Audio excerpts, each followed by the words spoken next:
One of the greatest rivalries, not only in baseball, but in all of sports, are the Red Sox and the Yankees. Baseball in New York meant everything to me. And anytime I see Yankees-Red Sox, I perk up. The legends, the names, we all know what they are. The rich history of this. You want to talk about the great names through the years with both of these franchises. An elimination game, somebody's going home. One of the greatest rivalries, not only in baseball, but in all of sports, renews itself again tonight. Elimination game occurring in the Bronx. Somebody's moving on to the division series. Somebody's going home.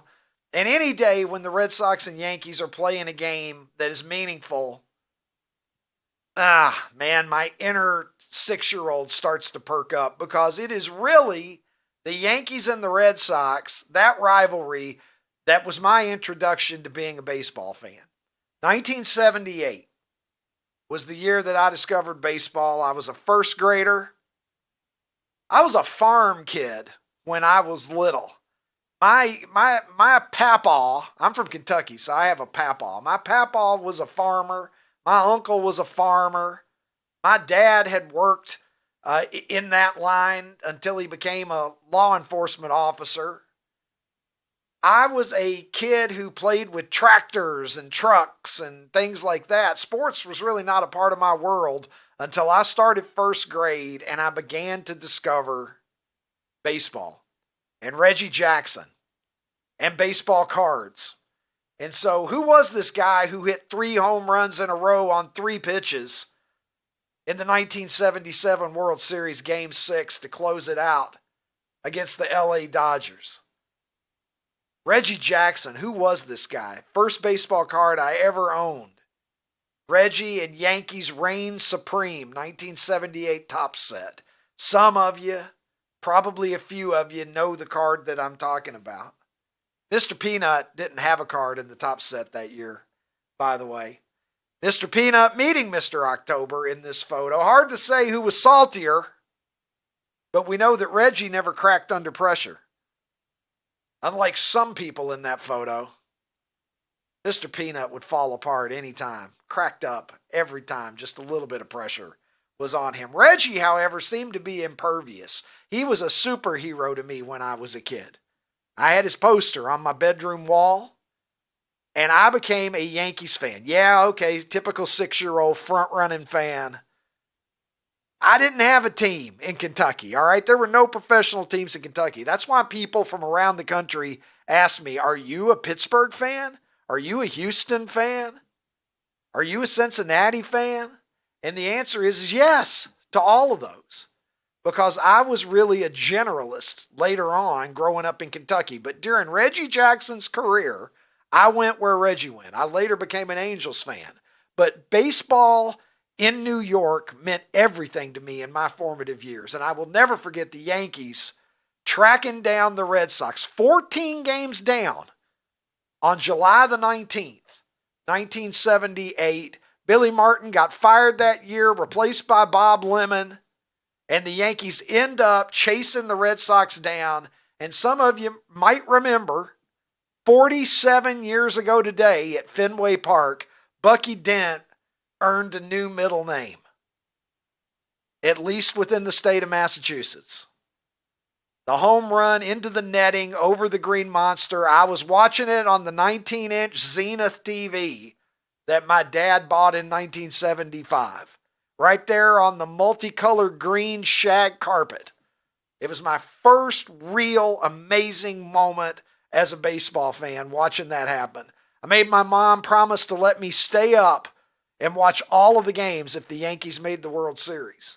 And she lived up to that. And at age 7, I saw every World Series game in 1978 to its conclusion. Hell, Brian Doyle, who started at second base in that World Series for the Yankees, went to the same high school as me, and we had a parade for him after the game was over. They put a sign up in the entrance to Horse Cave, population 2,500, generously, home of Brian Doyle, New York Yankees.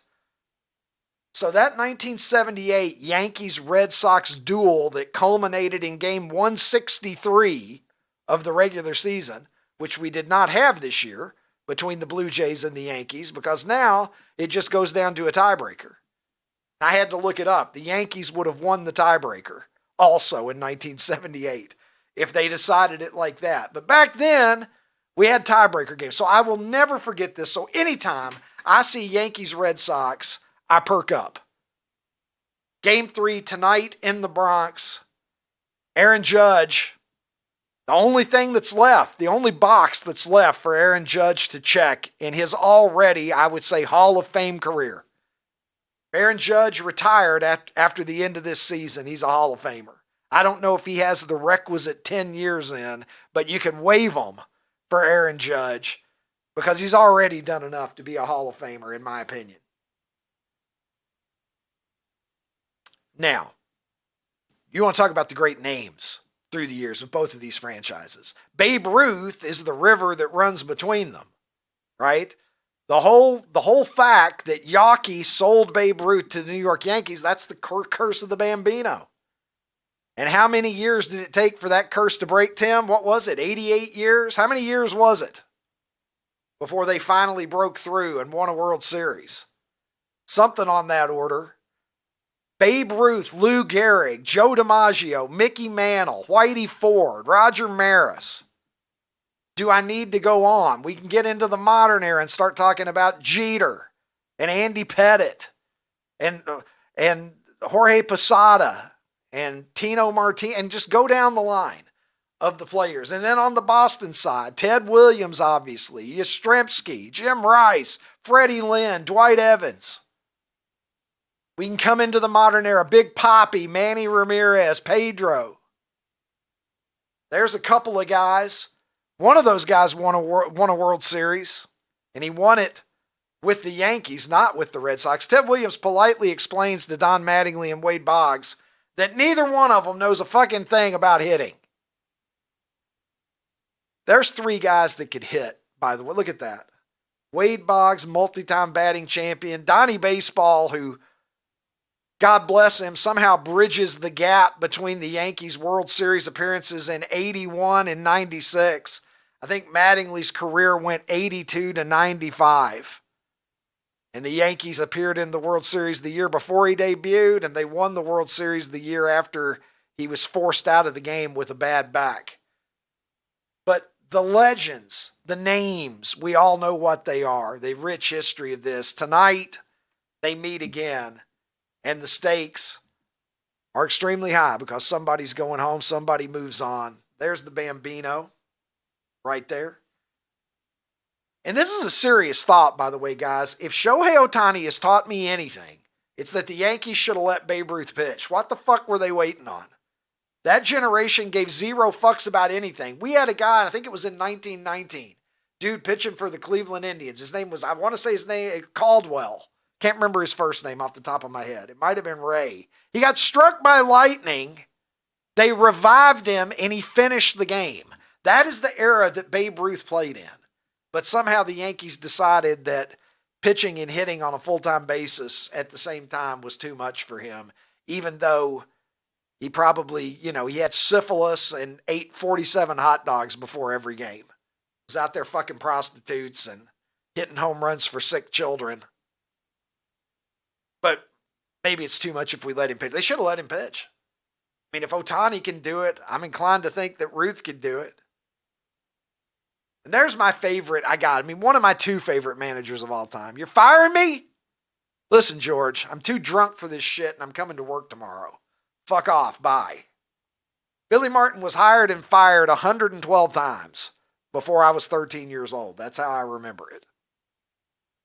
I think he had 5 stints as the Yankees manager. Tim, correct me on that. You are the resident lifelong Yankees fan here, but I want to say Billy Martin had 5 bites at the apple, and if he hadn't died tragically in 1989, who knows? I kind of believe George would have brought him back again at some point. The uniforms, like the aesthetic. We're going to talk about the best NFL uniform matchup of the season a little bit later in the program. But the Yankees and the Red Sox, they go together.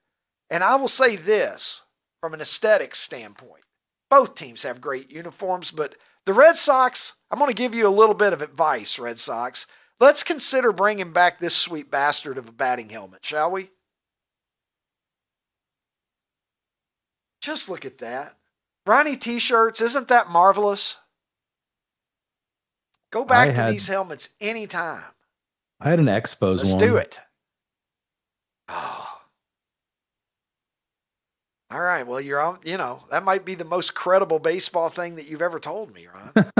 I'd like to see you have one now. Do the show in it. By the way, Bob Montgomery didn't need a fucking helmet. Here's a little bar bet piece of baseball trivia for you. Helmet? That's what my skull's for. That's why I have bones in my head. I'm not a pussy. In 1979, a stubborn Bob Montgomery, catcher Bob Montgomery, took the final helmetless at bat in Major League history. They grandfathered it in. When they made batting helmets mandatory, if you were a guy who had played in the league before, they did the same thing with ear flaps, I'm pretty sure. I remember Gary Gaetti was one of the last guys, if not the last guy, to not have an ear flap back in the late 90s. But Bob Montgomery, can you imagine being such a fucking man's man? Bob, he was walking testosterone, obviously, this guy. I mean, catchers are a breed apart anyway, because those guys have to be so tough just to do their daily job. But can you imagine being afforded the protection of a batting helmet, but saying, no, I'm going to go in there and face 95-mile-an-hour fastballs. I'm going to face Nolan Ryan tomorrow night, and I don't feel that I require a batting helmet. That's a special kind of man. I don't know what tickets are going for tonight, guys. I don't know. What's it cost to get into Yankee Stadium tonight? It's probably not going to be cheap because it is a very desirable ticket. $300 to $400 just to get in the building. Yeah. Or, back in the day, what did it cost to get these seats at Fenway Park back in the 1970s? Have a look. Have a look. Yeah, look way up at the top. You could almost miss them there. Looks like that might be Sesame Street in the background behind them. Is that you think that's the curb that Oscar's out on in his trash can? Look at that. They obviously have far less of a fear of heights than I do. Ron, would you do that? Zero Would chance. You have done it looks that like when you were young? No, those are clearly kids that played on the playgrounds of the 70s. Yes. Yes. It was an easy transition for kids of the 70s to just jump and do that. I don't know how strong any of that is. Look at the top either, left corner. Didn't stop them. Look at the top left corner. There's one dude just standing there. Yeah. One dude just standing there. Yeah. Look at that. Why wait? Why wait for seats to be placed in locations decades down the line when you can just climb up there, hang on for dear life while you watch a game at Fenway Park? I'm surprised the no trespassing sign didn't stop him.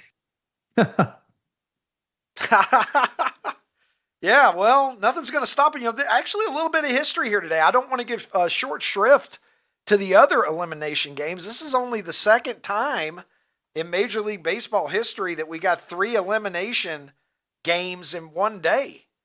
Winner take all scenarios. It's happening in Cleveland right now, underway as we speak.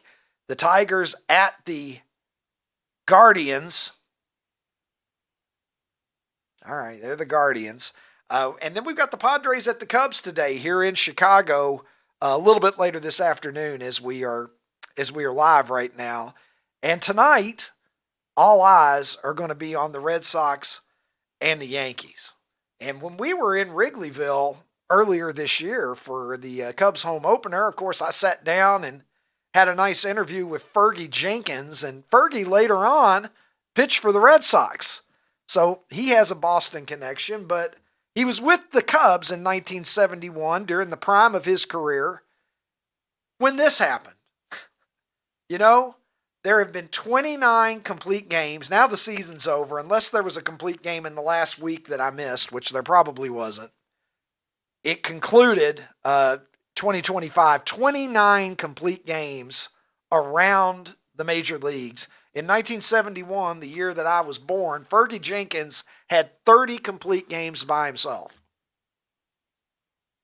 Fergie believed in finishing what he started. Ronnie t-shirts. And Fergie, you know, I reached over at one point and I grabbed Fergie's right shoulder, kind of squeezed him a little bit there as we sat together, and I said, looks like your arm's still okay. It's still attached.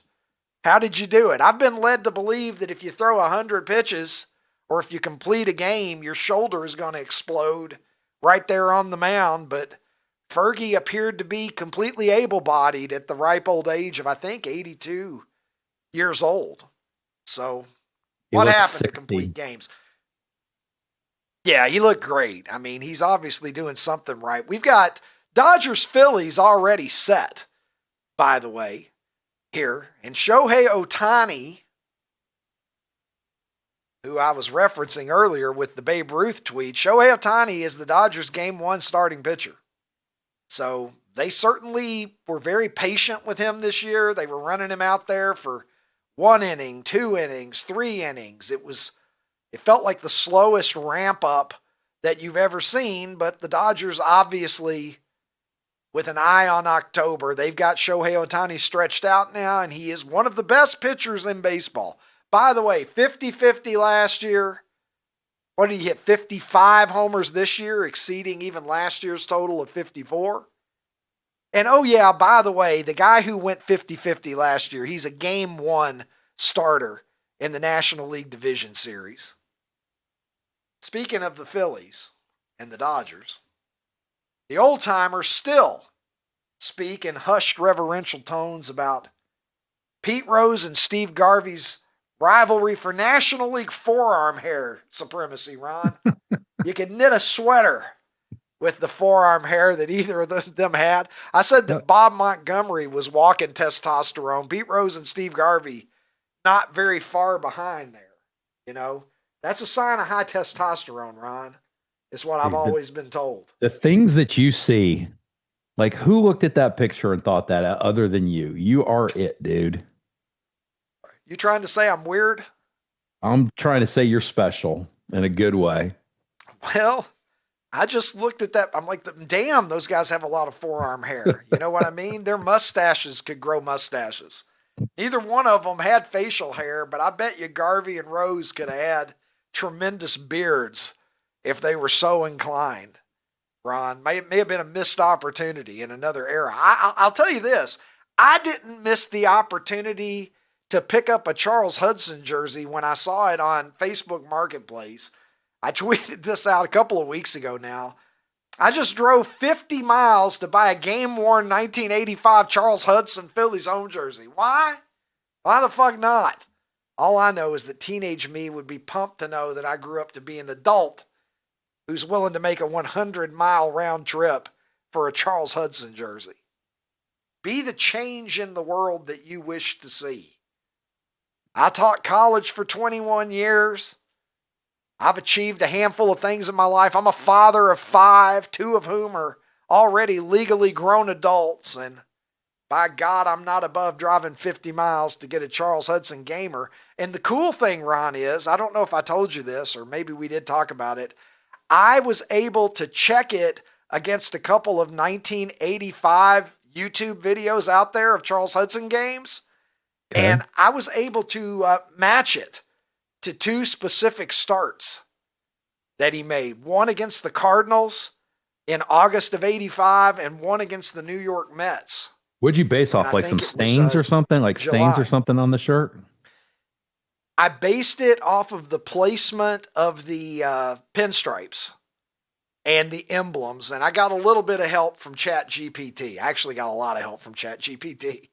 ChatGPT suggested it. Said, hey, upload some photos and I'll see what I can do. So I uploaded a couple of pictures of the jersey, and then I uploaded a few pictures of stills from those Charles Hudson games, and it was able to authenticate them. It says with 95 to 98% confidence that it's those jerseys. So if I wish to, very good driver. If I wish to pay a very good driver, 100-mile round trip. Yeah, Charlie Hudson jersey. According to ChatGPT, the jersey could be definitely worth $2,000 to $3,000.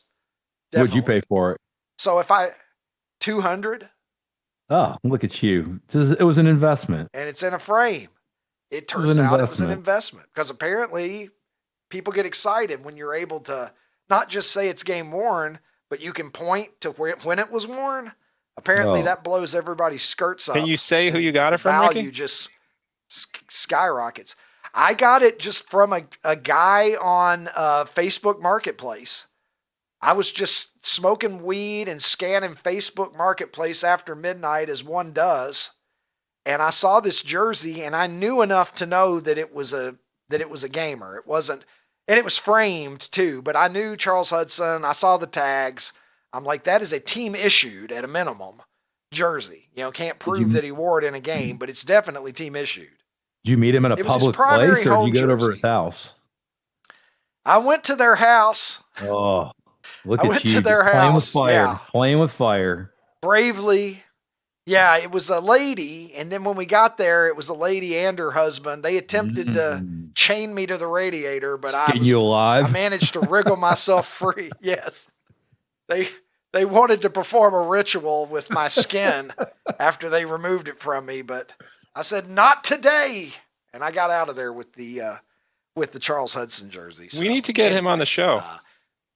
The guy that sold him the jersey, or Charles Hudson? That's a good idea. Hudson. Charles Hudson.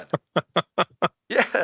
Very good Charles driver. Hudson. Yeah. Yes, we need to get Charles Hudson on the show. Is what we need to. Yeah, the guy was from Philadelphia. He said he bought it at the National Sports Collectors Convention like 25 years ago, and it had been framed in his office ever since. And I guess they were looking to downsize and declutter or whatever. And so I reaped the benefit. Traded at the Yankees for Barrett and Mike Easler. Remember Mike Easler? He was a hell of a lefty. Yes. I loved Easler. Yeah. The Hitman, they called him. Mike Easler. He was wasn't he on the was he on the he was at least a bit player on the 79 Pirates, right? I'm certain he was on the 79 Pirates. He was a part of the family. But yeah, Charles Hudson started he started a couple of games in the 1983 World Series for the Phillies against the Orioles, got knocked around. I think he lost both of them. Don't hold me to that. But too bad Dylan isn't on the show. Those things. Dylan could have done a Charlie Babbitt font. Charlie could have done a Charlie Babbitt font for you at this point. Well, the only downside, Ron, is it cuts into my figurine budget. For a while. True. You know how many figurines ask him I while you were there? Did you say, sir? Did you say, sir? Now that I'm down here, do you happen to have any figurines you might be willing to sell? Would you be willing to throw in a couple? Give me a sweetheart deal on a couple of knickknacks, dolls. Do you have any dolls? I'm a grown man who likes dolls. Do you have any dolls? You have any sports dolls? Action figure. All right. Well, that Charles Hudson jersey is a good looking jersey, and and they had zippers back then, so it doesn't have buttons. It's a zipper jersey, straight from the Mike Schmidt era. But as good as that jersey looks, and I wouldn't have bought it if I hadn't thought it was attractive, I don't think that it is quite up to the level of the splendor. Look at this. Feast your eyes. Just feast your eyes on this. I've never felt sorrier for Stevie Wonder than I do now. It would suck to be blind, but to not be able to see this truly is a tragedy. Would you look at that? 1976 expansion teams wearing their 1976 uniforms this Sunday in Seattle. That Seahawks jersey looks way better than I remember. Bask in it. Just bask in it. Look at this. And this is the tired, haven't had my coffee yet in the morning Seahawk. The angry Seahawk is fine, but I prefer the just bleary-eyed, I'm getting too old for this shit Seahawk. Look at that, the blue face mask. Oh my God. This is almost pornography, Ron. I was going to say, can you put your hands up, please? This is almost pornography. Can we see your hands? Hand check. I'm just telling you right. I'm just telling you right now. This is the best picture that I think I've seen in a long time, guys. So No, we're all good. We're all good. But man, gorgeous. Just absolutely gorgeous. Those are, as we know, Bucko Bruce here behind me, he's my favorite helmet of all time. And that Seahawks helmet that might be number 2, honestly. Those might be my 2 favorite helmets in the history of the NFL. So that one is going to be a gorgeous clash, if nothing else. I don't care what the score is. I don't care how many penalty flags are thrown. That game is going to be a thing of beauty to behold. Not quite the same thing here, but the Bills are going to be rocking some sweet jerseys as well. Here they are. Take a look. We discussed these earlier in the season. These what is the theme? What were these called? Icy? This thing, Weren't they we've something, got 8 something teams. icy? Is that the I don't know, but the gimmick but that they're being packaged as? They are icy. When we voted on this, you know, we were mocking the Miami Dolphins versions of these that they wore on Monday night on the show earlier this week. This one right here is the best of the batch. I will say that is They're not even showing that the is helmet. I a love good the looking. helmet. Yeah, that is a good looking fucking situation that the Bills have going there. I like simple. You know, sometimes simple is a lot better, cleaner. The Miami jerseys are just trying way too fucking hard, as are some of the other ones that are as a part of this thing that they're rolling out. I guess it's the AFC East teams and the NFC West teams this year that are doing it. But yeah, those are sharp, but they can't hold a candle to the Buccaneers and Seahawks in 1976. Let me go ahead and officially welcome to the program the international streaming star who joins me from Nashville, Tennessee is, of course, Ronnie T-Shirts. And Ronnie, you know, we had some technical difficulties yesterday. It happens in this business. I lost sound, and we were kind of landing the plane as best we could, but we didn't get to America's poll of the day yesterday. Nope. And I don't know if we even do we have the results from yesterday? Are we just gonna pretend that yesterday didn't happen? Never Is happened. it not going to be Never a part happened. of the official? UNLV. It's not even going to be a part of the official show canon. It was a leap year. Yeah. Yeah, I think UNLV won, right? Yeah. UNLV's. Did UNLV win? We're not going to get into it. We've got a poll that we're going to. They were up big. So the Running Rebels. Dude, the Running Rebels of that team, Larry Johnson, Jerry Tarkanian, Anderson Hunts, Stacey Augman, Greg Anthony, George Eckel. Dude, that was Moses Scully. How about that? Moses Scurry, good poll. Scurry. Yeah, there you go. Sorry, Moses. Yep. I would like to what I was going to say yesterday, Home Depot used to be awesome because I don't know shit about shit in this house. And so I would go to Home Depot and I'd say, "Excuse me, sir, I need to do this or this." And some wily old sage would say, "Let me tell you what you need to do, son." And he would walk me through it. And he'd say, "You need this, and then you need this, and then you need to do that." And I'd be like, "Oh my God, that's awesome. Thank you." I'd buy it, come home, and it would work. Now, there's these dumbass teenagers that don't know shit about shit, less shit than I know. And I'm like, "Hey, where's the nails at?" And they're like, they have to pull their phone out. They're like, "Let me see, nails are, I guess, aisle 22. Like, Home Depot sucks now. It's also the cheapo Depot. I just wish Dylan was here so that we could get the graphic under you that says "doesn't know shit about shit." Isn't that what Ruth said on Ozark? No, she said, "I don't know shit about fuck." Okay, well, that's a little different then. All right, so look, we'll see the UNLV Running Rebels on Championship Friday is basically what it boils down to. But guess what? We're going to turn the page on yesterday because this is a Thursday and it's time for America's Poll of the Day, and let's go to it now. That's Super 70 Sports on X where the Eagle flies high. Flies higher than I was when I bought that Charles Hudson jersey, Ron, quite frankly. And that's pretty high. That's an altitude. Here are today's choices, Ryan. We have, starting out, Paul Simon. Ryman Simon, one of the greatest American songwriters and pop music performers, I would argue. Secondly, we have roulette, which is my casino game of choice. I played a little bit of roulette, maybe about 45 minutes of roulette after I saw Tears for Fears. Came out even, decided that that was good enough for me, and went back to the hotel and went to sleep. Third, we've got the designated hitter, which came into the American League in 1973. Shout out to Ron Blomberg, the first designated hitter of all time, New York Yankee. And the first one to be in spring training, Tim. You know, you may know that Blomberg was the guy, first one ever, but the first guy to bat as a designated hitter in spring training was actually Orlando Cepeda for the Red Sox. So there's a little bit of DH history with the Yankees and the Red Sox both. And then lastly, pop and bubble wrap. So with those items on the menu today, break it down for me, Ronnie, as only you can.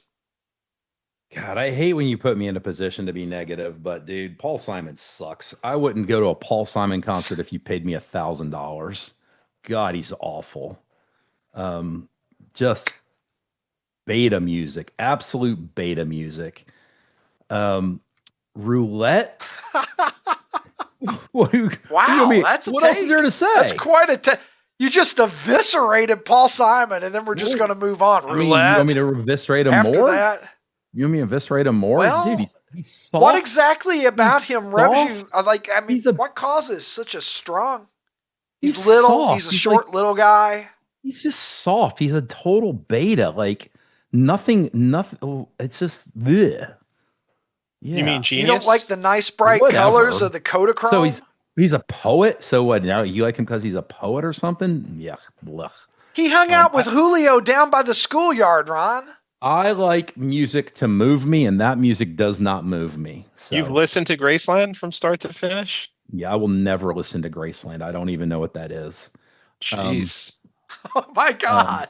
Well, that kind of negates your opinion a little bit. Well, no, I've heard his songs before, is... and every time I hear it, I change the channel. This isn't some of your people that you put on here. I'm like, oh, I would never choose to listen to them. But when they come on, I'm like, yeah, they're okay. No chance. I'll absolutely change the channel in 2 seconds. I'm gonna start calling you Al. You a big bridge over troubled waters fan? That's terrible. I'll give you that. That's terrible. That was Simon and Garfunkel. Weary, feeling small. See, what? Beta. Now we're gonna throw Art Garfunkel under the bus as well. You have to pull out your absolute beta voice to imitate him. So there. Well, that was Garfunkel. Paul Simon wrote it though. Mrs. Robinson, you never wanted to fuck an older chick? You never wanted to fuck one of your friend's moms? I mean, yeah. Okay, I found the one place that you and Paul Simon can have a uncomfortable truce. Cuckoo-ca-choo? All right. What the hell is what's cuckoo-ca-choo? What the hell is that? Roulette. Dude, my friend Scott is a degenerate roulette player, and so my joy of roulette comes from standing watching him just surround the number 23 with just gobs and gobs of money. It never hits, and then when it does, he wins just this astronomical amount of money, and everybody goes crazy. Roulette's just such a game of chance. I get why it's fun, and I do it sometimes, but I prefer like blackjack that has a tiny bit of strategy and kind of like feel for it. That's just pure chance. Don't get me wrong, I like it. It's just way too much chance for me. I realized what a pussy. Well, look, you've already told me I'm a pussy because I like Paul Simon. Correct. I realized what a pussy I was later than you did, however, Ron, because Leslie and I are at the roulette table, and I'm usually more of like, I bet on black or red or odd or even or 1 through 12, and then I'll put like $1 or $2 like on like a number. And I was like, hey honey, do you want to do a turn? And she put like $8 on a number, and I reached over real quick and I I moved them back off of the side. I was like, what the fuck? Are you crazy? $8? You're just throwing $8. You're lighting $8 on fire. I suddenly became that guy. Yeah. So I'm very risk averse, so when I got down to $100. You're risk averse? Really? Come on. I'm very risk averse. Yes. Something you may not know about me. As a very frightened, low T beta male Paul Simon fan, I would like both a batting helmet and to minimize my risk when I wrap yourself in bubble wrap when you walk around. Yes, maybe. That's the last option, Ron. Designated hitter. I'll be honest, Ricky. I just don't have an opinion about it. So I'm just going to pass. It's like $25,000 pyramid. I'm just going to pass. Popping bubble wrap. I mean, who doesn't like to pop bubble wrap? My method, what I prefer to do is I like to fold it over, put it on the ground, and then kind of step on it, and it's kind of like rapid fire, pop, pop, pop, pop, pop, pop, pop. That's my preferred method. So I'm gonna vote for. God, I don't really like. These are all awful. I don't know. I'll go roulette. Do you really? You don't like any of them? Okay. I guess I'll go roulette. Well, let's bring in Tim. Tim is always welcome during this segment, but especially so because I know he's going to defend Paul Simon a little bit. At least I believe he will. Tim, what say you? The Mississippi Delta was shining like a national guitar. Come on, Ron. Like a national guitar, Don't even know what Ron. that means. Don't even know what that means. It's the first line in Graceland. He was going through where the Civil War had been with his kid. Graceland was his traveling Elvis. companion was 9 years old. Isn't Graceland the child of Elvis? his first marriage, Ron? I don't understand. Well, he was going. Yes, he was going to Graceland. Okay, Memphis, whatever. Tennessee. Okay. For reasons I cannot explain. Pilgrimage with his child. Jesus. He didn't even know himself, Ron. Right. Ron, I will say, if you had, and you got to listen to it in CD form, if you had 45 minutes, I'm convinced you would take back some of what you just had to say about Paul Simon. I agree on paper with everything you said. He's impish. He's wimpy. He's all that. Tim, if you want to send me one song, he's kind of an asshole from every story. If you want to send me one song, I'll listen to it. But that's it, one song, and I will give you if I like it. Can I have one also? Okay, you can each have one, and if I like it, I will come back on the show and say I was wrong. I like that song. What do you think's the best chance, Tim? I don't think it's going to be successful, but what do you think has the best chance with a? Yeah, I was saying an album. I was saying an album. No, I'm not listening to an album. So if the word is oral, there's a few there's such a. He bought a world sound, I thought, to music and popular music, and to a younger guy like me that you just weren't hearing on that album. African rhythms, blah blah blah. I do. Hey, if you can find a song with a little bit of a hip hop beat, then maybe I'll like it. Oh, there's several on that album. But I don't know. You can call me Al. 50 ways to leave your lover, Ron. 50 ways to leave your. Get on the bus, Gus. I know the song. Hop on the bus, Gus. Ricky, don't lose that Diamonds number. On the Soul Did they sing Ricky, don't lose that number, or is that somebody else? It's okay to be wrong, Ron. Who sings Ricky, don't lose that number? That's my message to you. Ricky, don't lose that number. Diamonds on the soles of her shoes. Anyway, we can go on here. Ricky, I have an awful confession to make here. Roulette is really one of my addictions in life. and the only problem I have with the game, is when I hit with a 25 on the inside, which pays out 875. I always forget to take the 25 off the number. And there have been a few times. It's a big money game, dude. It's a big money game. I can't do the 100 or less. It's always inside 33-1. Never. What's the most you've ever won on one spin? 875. What's the most you've ever lost on one spin? Not that. No, I've had 100 going on a number that if I had hit that, that's crazy to put 100 on a number. Well, but then that's your weekend. I know a guy who starts his Vegas trip. He plays each one of his kids' birthday, 100 on each, and if he hits on the first spin, he's done gambling for the weekend. You know what? That's not a bad way to go. He puts 3,500, $3,000 back in his pocket, pays for his hotel. See ya, done. but never the 0-0-0, Ricky. I'm a huge roulette guy. We've never had this conversation before. Statistically, those will come up as often as the other numbers, right? Yes. The thing that kills me is the people who look at it and there's been 8 reds in a row, and then it doesn't matter. It literally matters. Right? I mean, it doesn't matter. It's like flipping a coin. It doesn't matter at all. It doesn't matter at all what has happened like the last 10 times. I'll send you the video though. That's not how it works. There's a hack with the columns, even odd and black or red. There's a hack. This guy has got up around a 74% success rate. I've never tried it. And I can't split the numbers or do the corners and all that bullshit either. Yeah. Anyway. Well, yeah, pass that along, Tim. I would be, because I go in there without a plan. I have no strategy. And listen, designated hitter, it's a great name for a new either PAX or new weed pen. I can't believe no one hasn't come out with it yet. Kind of like the old digger that you used to have. And popping bubble wrap is a good one, but this is tough, man. I will admit this is the hardest poll I've had to. I was really torn between Paul Simon and roulette, but yeah, I have on my ultimate list. I have Graceland as maybe if I had one album to listen to, I think it's Graceland. So I'm going Paul Simon as beta as he is. Ron, please forgive me. I'm going to tell you right now, I think pitchers batting was funny. I remember, my buddy Pete, shout out to Pete, who's been on this program. At least I think, Pete's been on the program. Of course he has. Yep. He and his dad, they used to, their favorite part of watching Dwight Gooden during 85, that era was seeing the other team's pitcher come up. Yeah. I mean, it's just like handing you or me a bat. It was so ridiculous watching them flail that it was kind of fun. And again, shout out to Shohei Ohtani, who is the only pitcher who bats. I mean, he's leading off and he's pitching because they said, we don't want a designated hitter.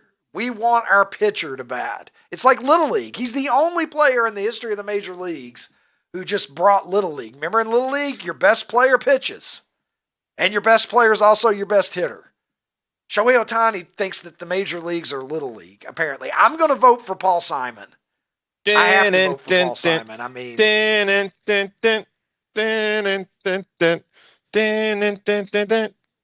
Wow. I mean, I can call you Betty. Man walks down the street. Making my point. A strange world. Maybe he's the third in the world, or maybe it's his first time around. He doesn't speak the language, holds no currency. He is a foreign man. A foreign man from Moscow, perhaps. Owning questioning all of your American credentials. Counters in the marketplace there. Out to find out. Damn. What does this say about the state of just simpletons, human beings? Really, popping bubble wrap, Jesus. This motherfucker wrote The Sound of Silence.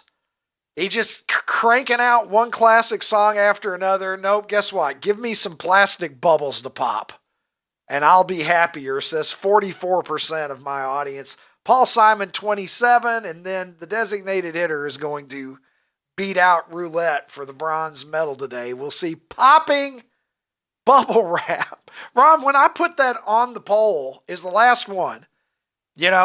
Jared messaged me. He knew I only had like a few minutes, and he was like, it'd be great if you could get the poll up now.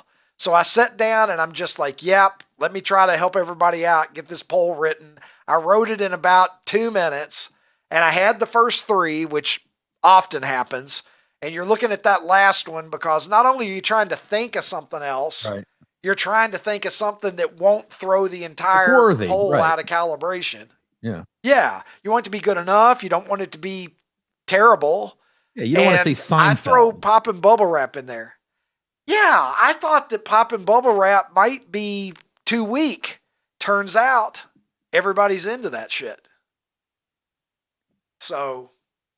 Do you still do it? I was popping bubble wrap earlier. By the way, when I was looking at the Buccaneers and Seahawks helmets, I was popping bubble wrap under the table. Ron, is that what you were doing? Okay. Nobody's Nobody's mind needs to go into the gutter. Whatever, Ricky Yeah, Tubin. no, that's what it is. Ricky Tubin. So, hey now.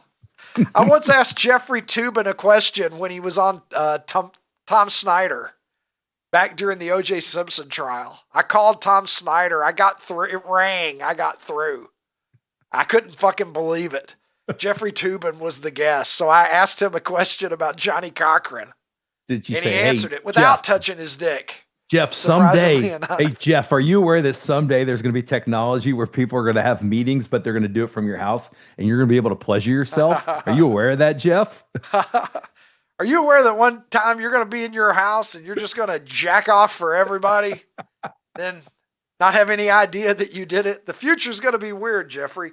Well, here's something that's a little weird to some people, Ron. Stetson Bennett, obviously the former quarterback of the Georgia Bulldogs and a pretty damn good college quarterback. He is active for the Rams tonight. Yeah, he's an emergency backup for the Rams as they play the 49ers here on this Thursday. What we found out, he was at Georgia. How long was he at Georgia? He was at Georgia longer than the Rolling Stones have been 32 together. years. Yes. He was at Georgia. That checks out. I don't even need to look that up. That sounds exactly right. Stetson Bennett had been in college since 2017, Ron, before he was drafted. He somehow did not get a degree. How the fuck? How the fuck are you in college that long? 7 years. And you don't manage to come out with a degree? But here's the bigger years. question, Ricky. This is the bigger question, and this is kind of a serious question. When did this all change? Do you remember when? Gosh, as early 2000s for sure. In the 90s, being academically ineligible was a thing, and we heard about it all the time. And we had top players from top teams not playing because they were academically ineligible. How do you go 7 years and not get your degree and not be academically ineligible somewhere in that time? It's a great question. I mean, don't you have to be enrolled in so many classes? They say, but I bet that's not true anymore. I don't think it's true anymore. What's the fucking minimum? I mean, a full load when I went to college was considered to be 12 hours. Yeah. That you were not a full-time student if you were taking less than 12 hours. Yep. Well, if he's there for 7 years and he's taking 12 hours a semester, that's like 168 credits. Right. So that's well over the graduation threshold. So I just think that I think academics are now just a thing that you can take advantage of if you would like to. I don't think it's a requirement anymore in college athletics. I really don't, Ricky. It's not just you never hear about it. Yeah. Kirby Smart just takes them together and says, look, please just stay within 30 miles of the speed limit. Don't stab anybody. I don't care if you don't commit any felonies. Fly under the radar and go Bulldogs. I think must be what you know who it makes me think of. Makes me think of another of the greats of being in college for a long time without perhaps getting the payoff. I think of this sweet bastard right here, Ron. Absolute lambda legend. Am I going to see Booger? I wonder, maybe that's... Well, I'm hoping so. There he is. There he is. Booger. I feel like Booger's probably still out there finishing up his degree. Probably, and what you can't tell is that he's playing poker with Stetson Bennett there, who is just out of frame, Ron. So. Poor dude. He's Booger. He will always be Booger. He will always be Booger no matter what he does in his life. He's Booger. Yeah. It's one of those blessing and a curse roles, it's like right? George Costanza, Jason Alexander. There's a couple. Yeah. It's Barry Williams, Greg Brady. Yep. I talked about it with Greg Brady. I mean, it's given Barry Williams a career as a beloved person, but it also almost certainly cost him other opportunities, right? Yep. Absolutely. Curtis Armstrong is Dudley Booger Dawson, the great character there. And I know, what's your favorite line, Ron? I know your favorite line from Booger in that movie. We have Bush. We have Bush. And we also have a break right now. I don't know if we'll still be here after the break. That's up to debate right now, but we do know that we're going to take one. But we've got some more surprises ahead. And of course, I'm going to ask Ronnie the question that I love to ask him. All of that and more will happen straight ahead, right after this, right here on the Ricky Cobb Show.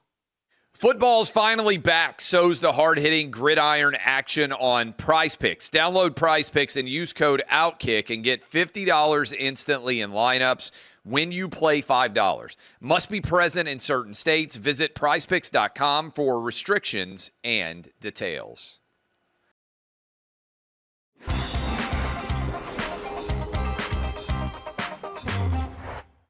This opportunity.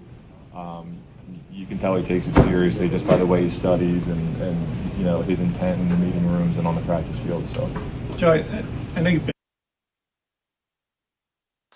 All right, those are the words of Joe Flacco. As we discussed on the program yesterday, 40-year-old Joe Flacco, after tossing 6 interceptions during the Browns' 1-3 start, is out as the starting quarterback in Cleveland, replaced by third-round draft pick Dylan Gabriel. And Ron, some people are suggesting that that may have been a thinly veiled shot at Shedeur Sanders, as he says that you can tell that he definitely takes it seriously, which one would think would be a prerequisite for being an NFL quarterback. Do you read anything into that, or is that people just looking for something where it's a big stretch to get there? The latter. I can't imagine Joe that it just what he take Shedeur out of the equation, right? And now you got this third round quarterback that's a rookie. That seems like a wildly appropriate thing to say. It's like, yeah, he takes this really seriously. I think he's going to do well. I think it had absolutely nothing to do with throwing shade at Shedeur. Yeah, I'm inclined to agree with you there. That seems like a reach to me as well.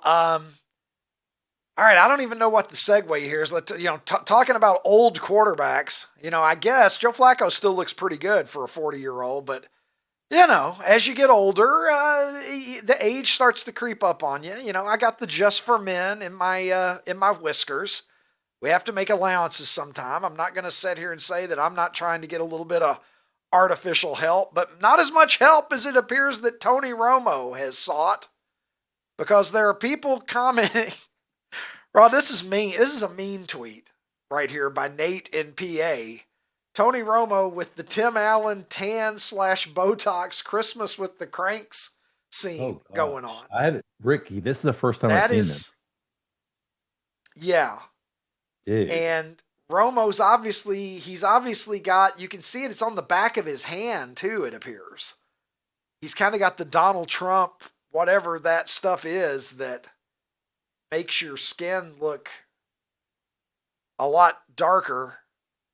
But what's going on? Can you put your finger on what it is? It's one of those things for me. Sometimes you see somebody with plastic surgery and initially, wait a minute, this isn't right, but you can't quite put your finger on where the difference is. Yeah. What exactly is the difference there that makes him look so much different? I don't know, but I have a feeling he did this because of Troy Aikman, because Troy Aikman, is 58, 59 years old and looks freaking amazing. And so I bet he's just looking at Troy going, man, that dude just older than me and he looks better than me. So I got to start getting facelifts and Botox, and I don't know. He does not a good look. I don't know it's what's not going a good on look. there.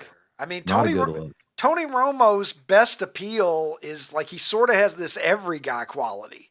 Even though I have grown. He's going to get a first. It's a first down. Yeah. Remember how much we all loved him in the beginning? And then we're like, okay, we're done.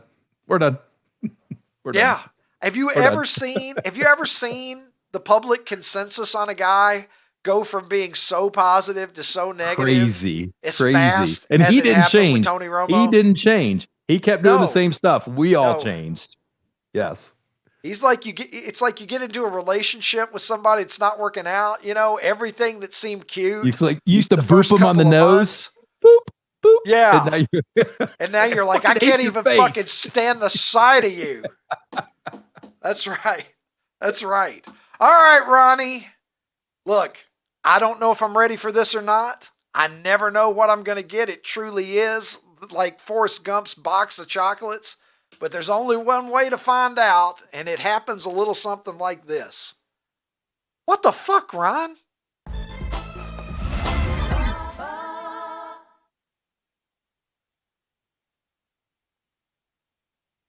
I think you would really be intrigued by this if you didn't live in an apartment. If you had like a bigger plot of land, I think you'd really. I think this would be something you'd want. If I were more successful, is this something that I would understand better if I were more successful like you, Ron? Oh gosh, no. Oh, dude, I have a tiny little yard. Yeah, no, this isn't about. No, this is about how much land you have. Like I got nothing. I think I have nothing. Nothing. There's like 10 feet. There's 10 feet between my house and the next house. Like it's not. Yeah. Anyway, there is a dinosaur themed kind of theme park in New Jersey called Field Station Dinosaurs. You're a figurine guy. They're closing shop. They're selling 25 massive, some of them animatronic dinosaurs. Look at these things, dude. This would be amazing if you had a big estate. Put that motherfucker out in the front yard. Yep. See what the HOA thinks about that. Yep. Look at these, Ricky. Right. Like, are you telling me you wouldn't? So they're between $500 and $3,500. So you feel like a kind of guy that might go $800-900 if you saw the right dinosaur. One spin of the wheel. One spin of the wheel. You know, one spin of the wheel, and that might be 2 or 3 dinosaurs. So they're getting calls from all over the country. They're getting calls from all over the country, but the guy that's selling them, he'd prefer, as you could imagine, he'd like to sell them to just 1 or 2 people. So it just makes it easier. How the fuck are you going to get it home? How are you going to get it home? Well, like other zoos and kind of museums and stuff like that are calling them too. But I can't imagine how amazing it would be to have one of these things in your yard. Like it would be awesome. I'm not even a dinosaur guy, and I think this would be awesome. They move? Some of them are animatronics. Make sounds and shit? Some of them are animatronic. Okay. Yeah. Well, that definitely is going to affect how I feel about it. You know. Yeah. So. My house, nobody would want to trick or treat at your house. Or maybe they all would. Or they all maybe would. The children. Yeah. Maybe they would all flock to your house. So our second WTF, Ricky, this is just kind of this confirms, I think, what both of us feel about the whole, where we're going with robotics and AI and self-driving cars and things like that. Like, I just don't want any part of a self-driving car. Like, it just, again, my phone freezes sometimes. I don't want to be in a car that freezes, right? So the company Waymo, it's the self-driving kind of Uber thing that they have them out. They have them out in California. One got pulled over the other day for making an illegal U-turn, and the cops got there to write a ticket. And guess what? There's nobody to write a ticket to. And the cop said, they asked him, they said, well, why didn't you write a ticket? He goes, because there's not a box to check robot underneath like who you're giving the ticket to. Did they let the robot go with a warning? I mean, what happens in that scenario? Is there a way to impound the fucking car? You would think that the company would get the ticket, right? Waymo. But I guess they didn't. But again, this was more for the discussion of Ricky. I'm not getting in a self-driving car. Well, has it got a mind of its own? Like it's not. Well, they clearly programmed U-turns? it. They clearly programmed it wrong, right? Because it, it's supposed to know all the streets, and so I don't trust it. It's just too much error. I don't want to die like in a fireball after a 130-mile ride because somebody coded a 0 wrong somewhere when they built the fucking correct. thing. If I strike out, it's because I swung, not because I had the bat resting on my shoulder. right? Can you imagine getting to the afterlife and trying to explain how'd to you die? somebody Hey, how you how'd you died? die, bud? You're like, well, are you guys up here aware, or, I hope it's up there. Are you guys up here aware of driverless cars? Like, how hard are they going to fucking laugh at you? All the way, well, I got in the back seat and, Wait, you what? You got in a car without a driver? Huh? Yeah, it was a computer that was driving the car, and I was in the back seat. Well, maybe look. It's going to get to the point where, like we can sit here now in 2025 and you and I can elect to avoid that. And I don't know at what pace these are going to continue to be rolled out. I think I don't we'll know be in okay. 10 years if we'll be Our able kids to maybe avoid not. it as easily. Maybe our kids not. Eventually you might not be able to avoid it at all. Yeah. Even if you want to, I mean, it's like computers. I remember my mom, she didn't care to have an email address. She didn't care to get on the internet, but she ended up needing it for her job pretty fast. Right. Yeah. Right. And then it's the best way. How else are you going to communicate with your grandchildren? Because they're all using their phone. That's different. That's different than dying. Text and That's everything. different than dying because your computer froze when you're writing an email. So just saying. There's no way, man. I'm telling you right now, no way. It's like a life flight. Exactly. That's the only Ron. reason. The only way I would get in one is if it was truly going to be a worse situation if I didn't take the risk. That's right. That's it. All right. Well, let's go to poll replies, Ron. See what people are saying about popping bubble wrap, which apparently is one of the favorite pastimes of my audience. Yvette says, we are people with only small needs. Bubble wrap scratches that itch. The Duke says the designated hitter is an abomination against man and God. And the Moops says, I want to pop bubbles so bad right now. Just look at them. Just look at them, Ron. I don't know. Are you having a Pavlovian desire to pop bubbles yet? You wish that you had some? A little bit. Yeah, I mean, it's like I like it, but dude, do you remember during COVID? Do you remember during COVID people thought there could be Wait a minute, Ron. Ron, hang on. Dun dun dun dun. Dun dun dun dun dun dun dun dun. We have breaking news here, as you can see here. Sources now telling the Ricky Cobb Show, Paul Simon is a total dickhead.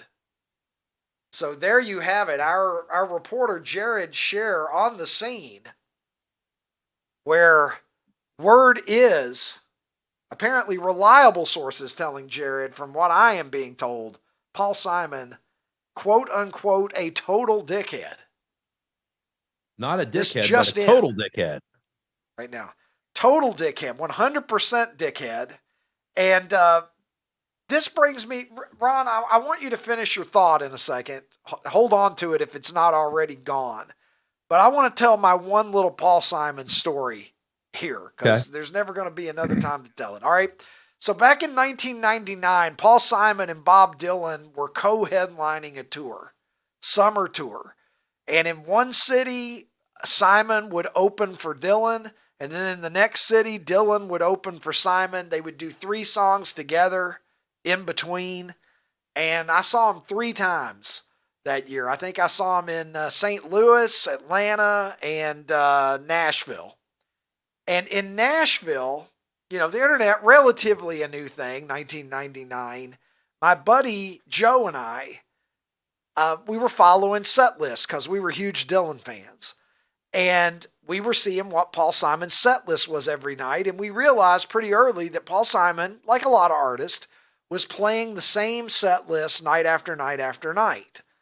And so what we thought would be funny in Nashville, and we were like maybe 4 or 5 rows back. We were very close to the stage. We had great seats. We decided it would be funny. And a lot of what Paul Simon was playing was obscure. I remember one song was called Trailways Bus. You got to be a pretty big Paul Simon fan to know that's that. my favorite. That's my favorite. Shut the fuck up. That's the one I'm going to send you now. But anyway, some weird choices. And so we thought it would be funny if in between songs, we would stand up and we would just yell for what we knew the next song was going to be. So we would just stand up like cheering and we'd be like, play Trailways Bus, play Trailways Bus. We would just yell it, whatever. Dude, and then, of course, he would good. play Trailways Bus.